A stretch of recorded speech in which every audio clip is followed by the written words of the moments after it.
नमस्कार मित्रांनो, तुम्ही सरकारी कार्यालयामध्ये एखादं काम करायला गेलात आणि सर्व कागदपत्रे पूर्ण आहेत, तरीही दिवसामागून दिवस जात आहेत, पण तुमचं काम होत नाहीये. कधी उद्या या तर कधी तुमची फाईल वर पाठवली आहे असं सांगून तुम्हाला वारंवार फिरवलं जात आहे. अनेक लोक अशा वेळी निराश होतात. काही लोक तर ते कामच सोडून देतात, तर काही लोक चुकीचा पर्याय निवडतात. पण तुम्हाला माहित आहे का, भारतातील प्रत्येक नागरिकाला सरकारी कार्यालयाकडून वेळेमध्ये सेवा मिळवण्याचा पूर्ण अधिकार आहे.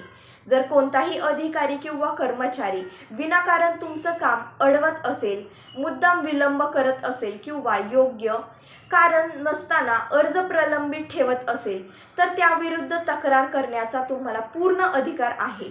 तर या व्हिडिओमध्ये आपण अगदी सोप्या भाषेत जाणून घेणार आहोत की सरकारी कार्यालयात कामं जर होत नसतील तर तक्रार कुठं करायची आणि कशी करायची, कोणाकडे करायची, त्यासाठी कोणते कागदपत्र लागतात, ऑनलाईन आणि ऑफलाईन दोन्ही पद्धती कशा आहेत, तक्रार केल्यानंतर पुढे काय होतं, या सर्व गोष्टी आपण या व्हिडिओमध्ये सविस्तर पाहणार आहोत.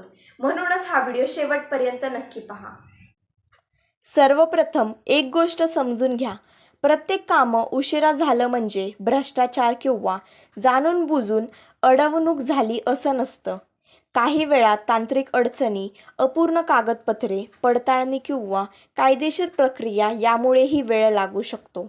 मात्र तुमच्याकडे आवश्यक सर्व कागदपत्रे असूनही कोणतेही स्पष्ट कारण न देता तुमचं काम वारंवार लांबवलं जात असेल, कार्यालयात चकरा मारायला लावत असतील किंवा अधिकारी योग्य उत्तर देत नसतील, तर नक्कीच तक्रार करण्याची वेळ आली असती. आता सर्वात महत्त्वाचा प्रश्न म्हणजे तक्रार करण्यापूर्वी काय करावे. सर्वप्रथम तुम्ही तुमच्या अर्जाची पावती, अर्ज क्रमांक, संबंधित कागदपत्रांच्या प्रती, कार्यालयात दिलेल्या भेटींची तारीख, अधिकाऱ्यांचे नाव आणि शक्य असल्यास झालेल्या संवादाची नोंद स्वतःकडे ठेवणे, कारण तक्रार करताना पुरावा असतील तर तुमची बाजू अधिक मजबूत होते. अनेक वेळा लोक थेट मोठ्या अधिकाऱ्याकडे तक्रार करतात, पण योग्य पद्धत म्हणजेच प्रथम संबंधित कर्मचाऱ्यांशी किंवा विभाग प्रमुखांशी शांतपणे चर्चा करणे. काही वेळा गैरसमज किंवा छोट्या प्रशासकीय कारणांमुळे काम अडलेली असते आणि ते लगेच सुटू शकते. मात्र त्यानंतरही काहीच होत नसेल तर पुढची पायरी म्हणजे वरिष्ठ अधिकाऱ्याकडे लेखी तक्रार करणे. लेखी तक्रार करताना तुमचे पूर्ण नाव, पत्ता, मोबाईल नंबर, अर्जाचा तपशील, कामाचे स्वरूप, कोणत्या तारखेपासून काम प्रलंबित आहे, कोणत्या कार्यालयात अर्ज केला आहे आणि तुम्हाला नेमकी कोणती अडचण येत आहे हे स्पष्ट आणि साध्या भाषेत लिहा.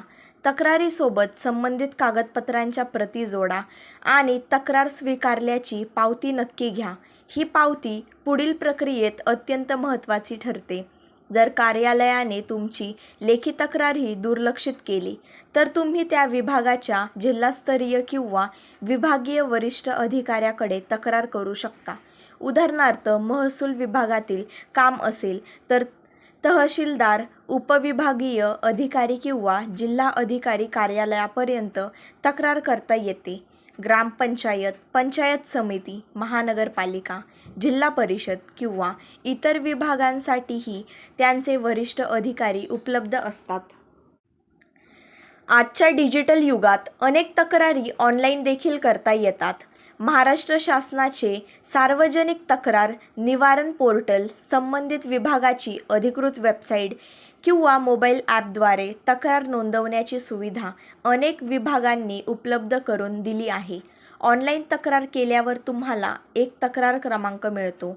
हा क्रमांक जपून ठेवा, कारण त्यांच्या मदतीने तक्रारीची स्थिती तपासता येते. जर तुमच्या अर्जाबाबत कोणतीच माहिती दिली जात नसेल किंवा फायनल कुठे अडकली आहे हे सांगितले जात नसेल, तर माहितीचा अधिकार म्हणजेच RTI हा अत्यंत प्रभावी पर्याय आहे. RTIद्वारे तुम्ही विचारू शकता की तुमच्या अर्जावर आतापर्यंत कोणती कारवाई झाली, फाईल कोणाकडे आहे, विलंब का झाला आणि नियमांनुसार काम किती दिवसात पूर्ण व्हायला हवेत. अनेक वेळा फक्त RTI अर्ज दिल्यानंतरही संबंधित कार्यालय अधिक गंभीरपणे काम करते. मित्रांनो, तुम्हाला जर माहीत नसेल RTI काय आहे, याच्यावरती सुद्धा मी एक व्हिडिओ बनवला आहे. त्यामध्ये मी संपूर्ण माहिती दिली आहे की RTI काय आहे आणि RTI अंतर्गत तुम्ही अर्ज कसं करू शकता. त्या व्हिडिओची लिंक मी डिस्क्रिप्शनमध्ये दिलेली आहे. तुम्ही तिथे जाऊन तो व्हिडिओ पहा.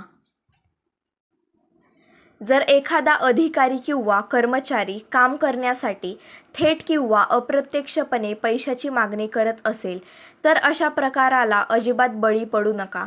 अशा प्रकरणात संबंधित भ्रष्टाचारविरोधी यंत्रणेकडे तक्रार करण्याचा अधिकार तुम्हाला आहे. कोणत्याही परिस्थितीत लाच देणे किंवा घेणे हे कायद्याने चुकीचे आहे. तक्रार करताना भावनेच्या भरात चुकीचे आरोप करू नका. जे घडले आहे तेच लिहा. तारीख, वेळ, अधिकारी, कागदपत्रे आणि वस्तुस्थिती यांचा उल्लेख करा. पुराव्याशिवाय गंभीर आरोप केल्यास तुमची तक्रार कमकुवत होऊ शकते. त्यामुळे नेहमी तथ्यावर आधारित तक्रार करा. आणखी एक महत्त्वाची गोष्ट म्हणजे अनेक लोक तोंडी तक्रार करून घरी जातात, पण तोंडी तक्रारीचा पुरावा राहत नाही. त्यामुळे शक्यतो लेखी किंवा ऑनलाईन तक्रारच करा आणि त्याची पावती किंवा नोंद स्वतःकडे ठेवा. भविष्यात आवश्यक असल्यास याचा सर्वात मोठा पुरावा ठरतो. तक्रार केल्यानंतर नियमितपणे त्याचा पाठपुरावा करा. तक्रार क्रमांक वापरून स्थिती तपासा. आवश्यक असल्यास पुन्हा संबंधित कार्यालयांशी, अधिकाऱ्यांशी संपर्क साधा. काही वेळा पाठपुरावा केल्यामुळे कामाला गती मिळते. मात्र संयम आणि सभ्य भाषा कायम ठेवा. लक्षात ठेवा, सरकारी अधिकारी हे नागरिकांची सेवा करण्यासाठी असतात. नागरिकांनी आपले अधिकार जाणून घेतले आणि योग्य पद्धतीने वापरले तर अनेक समस्या सहज सुटू शकतात. भीती, संकोच किंवा गैरसमजामुळे तक्रार न करण्यापेक्षा योग्य मार्गाने आवाज उठवणे अधिक महत्त्वाचे आहे. कारण तुमचे एक योग्य तक्रार केवळ तुमचेच नाही तर भविष्यातील इतर नागरिकांचेही प्रश्न सोडवू शकते. जर तुम्हाला हा व्हिडिओ उपयुक्त वाटला असेल तर व्हिडिओला लाईक करा. जास्तीत जास्त लोकांपर्यंत हा व्हिडिओ शेअर करा आणि तुम्ही जर या चॅनलवरती नवे असाल तर चॅनलला सबस्क्राईब करा आणि बेल आयकॉन दाबायला विसरू नका. भेटूया अशाच नवनवीन आणि माहितीपूर्ण व्हिडिओसह. जय शिवराय. धन्यवाद.